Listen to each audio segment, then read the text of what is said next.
Here, I didn't read that thing ahead of time. I didn't know what she was going to say. And all I can say is thank you very much, Sarah. And unfortunately, and that applause, I think, was for you. It wasn't for me. And unfortunately, I don't know if I'm going to be able to read my speech now. So bear with me for a moment, okay? I just want to say hello to everyone. And thank you for taking the time to be here tonight. It's very important to me, and I thank you very much. You know, we've been here before. It was about 4 years ago, I was standing here announcing that I was going to be a candidate for mayor. And after months of vigorous campaigning, walking the streets of Stamford and participating in numerous debates, well, I didn't quite make it. That's the bad news. The good news is that I learned something. I learned a lot about running for mayor and about the hearts and the minds of our residents and what they feel we need for our city. It reaffirmed my love for Stamford, and I realized more than ever that the success of each of us is inextricably linked in this city. You know, we all have our own stories and experiences about what ties us to Stamford. Tonight, I'm here to launch my campaign for mayor and share my vision for the next chapter of Stamford's story. But first, let me begin with my own story and my story in Stamford. It is not really unlike many I hear most every day. It's one grounded in family, in hard work, and in service. My wife, Judy, and I decided to make Stamford our home about 30 years ago. And Stamford's been great to us. We've raised two wonderful daughters, Sarah, who you've met, and Rachel, both graduates of Stamford Public Schools. I became the owner of a successful small business, and together, Judy and I established the Starfish Connection, a nonprofit organization that supports promising students from Stamford's low-income families. In addition to raising two wonderful daughters and working hard to build a business, I've spent most of that 30 years also giving back in public service. It was my mom and dad. And years ago, they ingrained in me that importance, that sense of importance of public service. A belief that each of us has an obligation to give back to a community that does so much for us. And that sense of responsibility drove me to serve on many boards and commissions, and to serve on the Stamford Board of Representatives proudly for 26 years, the last 8 of which I was president. And it drove me, after my run for mayor, to pick myself back up and run for a seat on the Board of Finance. And you know, people ask me if I enjoy the challenges of the Board of Finance. I think we all know that there are challenges. And I have an answer. I love it. While serving, I've gotten to hear some of your stories and further appreciate what makes Stamford so unique and so special. You know, some people say our success is due to our location, with one end next to Stamford's, or next to the beautiful Long Island Sound, and the other end of Stamford in the green woods and rocky hills of North Stamford. But I think much more important is our people and our diversity. It is our city's greatest asset. And just take a walk through our neighborhoods. You're going to see a gamut of age, cultures, and traditions. You know, with Greeks and Poles, Italians and Irish, Jews and Black Americans, Haitians, Peruvians, Indians, Chinese, Guatemalans, Russians, and I could go on. We speak scores of languages in this city. I dare say there isn't a city in America that is successful as ours that has embodied the same diversity that we share here. And part of my story in Stamford, is that these diverse people have welcomed me and my family into this broader community. You know, it's brought the world into a better perspective for me. And it's made me broaden my views about life and about what's really important. And so I thank those who have helped me. While serving on the Board of Representatives and on the Board of Finance, I've also had the opportunity to listen to your ideas and hopes for Stamford. Just over the past few months, I've listened to congregants at houses of worship throughout our city. I've sat in on community meetings in Waterside, the West Side, North Stamford, the Cove, and Chapin, and heard their needs and heard their frustrations. I've reviewed plans for the soon-to-be-reborn Mill River Park and the soon-to-be-reborn groves of cherry trees. Heard about the need to improve our animal shelter and listened to parents express their concerns about school curricula and safety in the schools. We have many opportunities and many challenges. Some are big. Some may seem small in comparison and may not seem worthy of mention, but all are important to the people and families that they affect. And if the issue is important to you, or the issue is important to your family or to your neighborhood, then the issue is important to me. Corinne told me about a problem on her street. There are these people speeding up and down, cutting through in a street that makes no sense, and it's endangering the children that play on that street. So why is it taking so long for the city to do anything about it? Donnie told me about the problem he is having with the people repeatedly dumping garbage and trash on Stephen Street. So why can't the city figure out some way to help stop this? And Andy? Well, in a city with so much building activity, why is it that Andy can't find a job in construction? Serving our city as mayor is not just about big promises. It's about the problems that each and every one of us face here in the city each and every day. And that's why, and that's my reason tonight, that I am formally announcing my candidacy for the mayor of Stamford.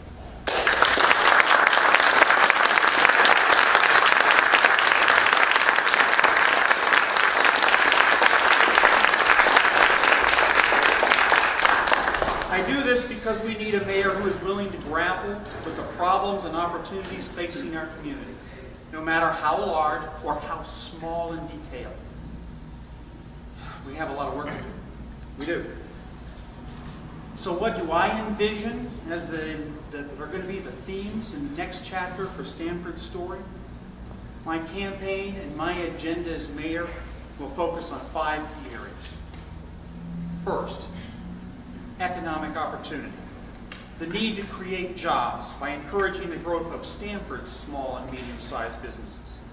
Someone in City Hall needs to fight for them. And we need to recruit new industries to Stamford while protecting the integrity of our neighborhoods and the values of our city. Second, education. The need to deliver quality education from pre-K onward, closing the gap, setting a higher standard, and enabling every student to reach their full potential and fulfill their dreams. Third, public safety. You know, it wasn't so long ago that Stamford was on the list of one of the top 10 safest cities in this country. And I wanted to let you know that I don't want to just get back on that list. I want to make Stamford number 1. And I want to tell you that public safety is not just about crime. It's also about having the confidence that our children are safe in schools. It's about fire safety. It's about safety from aggressive, drunk, or distracted drivers when you're trying to cross the street. And it's even safety about drinking our water. Fourth is infrastructure, and by that, I not only mean the physical infrastructure of repaving streets, fixing sidewalks, and maintaining our sewers, all critically important, but also the infrastructure that is the foundation of our lives, our schools and our parks. We need to maintain our buildings and streets and move the direction of a greener, more citizen-friendly city. And finally, sound government. Government that is open, that is honest, and that's transparent. Government that measures its own performance and then holds those responsible accountable for success. And a government that does more with less. For we must keep taxes down at the same time that we're delivering top quality services. These 5 areas are the tenets of any good government, and they will form the foundation of our future. Make no mistake, our city is a great city. But no great city can rest on its laurels. In today's world, the only thing that is constant is change. Unfortunately, change is threatening, and change brings uncertainty. But it affects us whether we like it or not. You know, the highly divisive atmosphere in Washington that we hear on the news almost every day regarding sequestration, healthcare, the budget, gun control, and immigration, it's causing continued uncertainty, worry, and conflict. And here in Connecticut, we're in the throes of our own economic woes, and the state needs to balance its budget. Initial state budget proposals may eliminate anticipated revenues that cities like ours need to continue operations. Well, there are some who say we should wait. We should defer. We should defer maintenance. We should defer decisions. Let's avoid controversy and wait and see what Washington or Hartford are going to do. But I say, Washington is the perfect example of what not to do. I believe that we cannot defer decisions. We cannot simply hope that by everything will remain in balance through a lack of engagement. I believe that we must anticipate and react to change before it paralyzes our city. And in that same manner, we must decisively deal with our own concerns. You know, our city is a city of strong emotions. Just bring up the issue of, let's say, a unified fire service, perhaps, or maybe the boatyard, or perhaps the Water Pollution Control Authority, and then stand back and just listen to the heated opinions about what should be done. Passion is good. Strong opinions are good. And tough questions are good. This is the stuff of democracy. But endlessly pointing fingers at somebody to blame or trying to govern with sound bites, that doesn't help our people. That doesn't help the city of Stamford. We're going to have to find ways to move forward and offer our people confidence in the city's future as well as our own. What we require is a mayor who is both a strategist and a problem solver.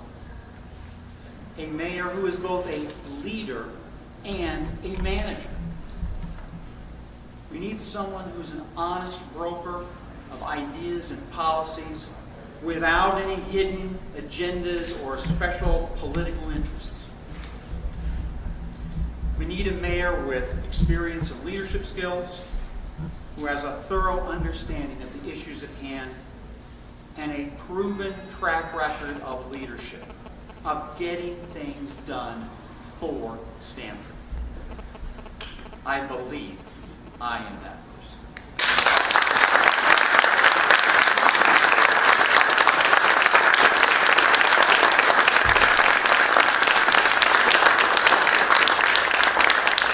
So my vision for Stamford is a city that builds on its greatness by providing opportunity and security for the people that live here. Seniors, young families, singles. lifelong residents, and those who have newly arrived, our children, and our children's children. It's a city that nurtures local entrepreneurs and businesses while protecting the specialness of our neighborhoods. It's a city that retains its greatness in 21st century schools and in city operations to match, all supported by efficient, honest, open, and transparent government. But I cannot do any of this without you. I need your help. It's not going to be easy. It will be hard work. And we're going to face a number of challenges along the way. But I believe that with your help, we can begin to tap into the strengths of our diverse community. Together, we can write the next chapter, the best chapter in Stamford's future. A chapter that my children will be proud of. A chapter that your children will be proud of. Tonight, I take my first step by humbly asking for your support. This campaign is not just for me. It is for the future of Stamford. Let's get to work.